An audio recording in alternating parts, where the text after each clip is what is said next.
Hello everyone, welcome back to Gnippets. My name is Germ, and today I wanted to talk about me. I have never liked combining my social world. I've never really liked introducing friends from one friend group to other friend groups, right? I never liked introducing friend group A to friend group B, and now that I'm older and I'm socializing more, it's occurring to me that normal people do this all the time.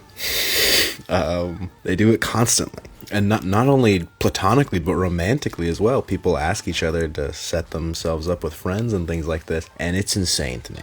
It's crazy to me.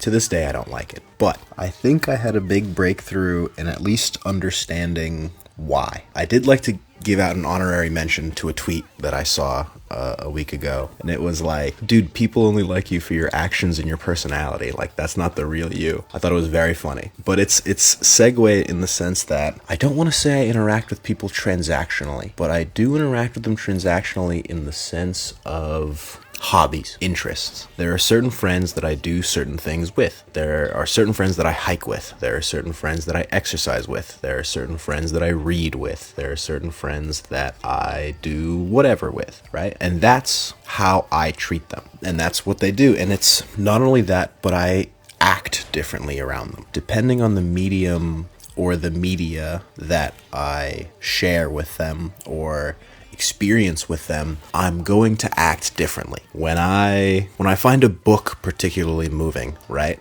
or emotional, I'm not gonna act and engage with it in the same way that I would the gym, right? It's just not how that goes. I don't have the same emotional spectrum, at least, well, different can of worms.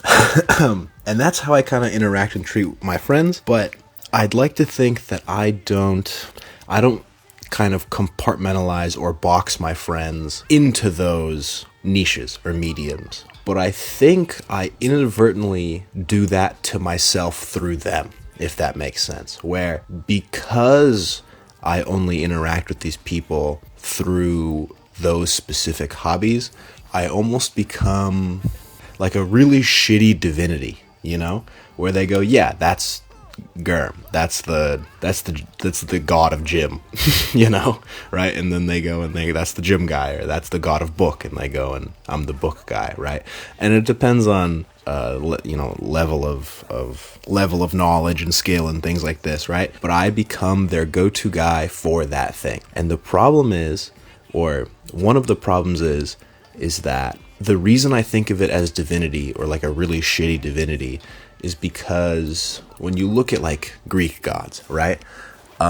They are not human in the sense that they are, since they're immortal, there's no desire to change or be better. They can just kind of force their outlook, right? So Apollo, right, just as an example, is like the speed guy, the messenger guy, right? He's the fast guy. He's always bouncing around. He's always fast. He's always kind of annoying. He's always kind of moving on to the next thing, right? And he can afford to do that forever because he's divinity and that's his meme, right? He's divinity and that's his meme and he can do that. But the problem is that you only interact with him when you want speed. You don't interact with Apollo when you want grace or you want ingenuity. That's maybe more Athena's thing. You don't interact with Apollo when you want, I don't know, something else, right?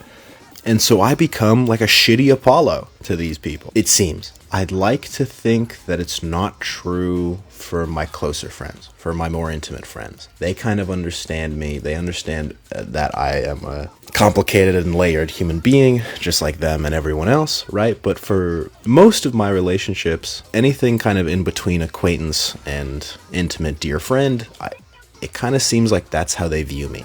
But even more than that, if that's how I view myself through their eyes, which you should never do. You should never try to figure out how other people view you or why other people do stuff or how they think. It's a fool's errand. It's a maddening activity. It makes me feel really unstable and desperate if I try to break the conformity of my divinity. Yeah?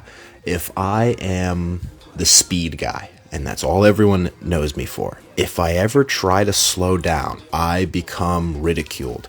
If Apollo ever stops being fast, people think that there's something wrong with him. And that's sometimes where I find myself, where if I try to escape the bounds of my divinity, escape my roles, I guess is a better way, right? If I try to escape, it feels like if I try to change, people won't let me. They have this idea of who I am. If I act differently, they assume that something is wrong. If I respond with "I want to change," it almost certainly will make it worse.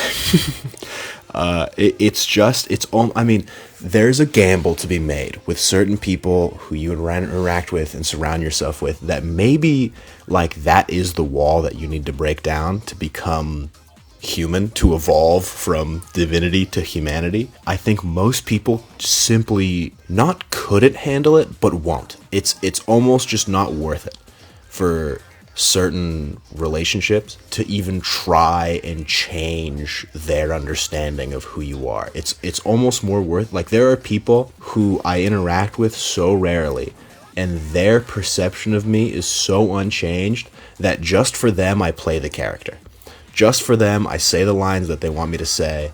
Just for them I kind of maintain I stay Apollo. I don't even try and be a human being in their eyes almost. It feels really good. It feels like I've made a breakthrough internally. I don't know if I've verbalized it very well, but I feel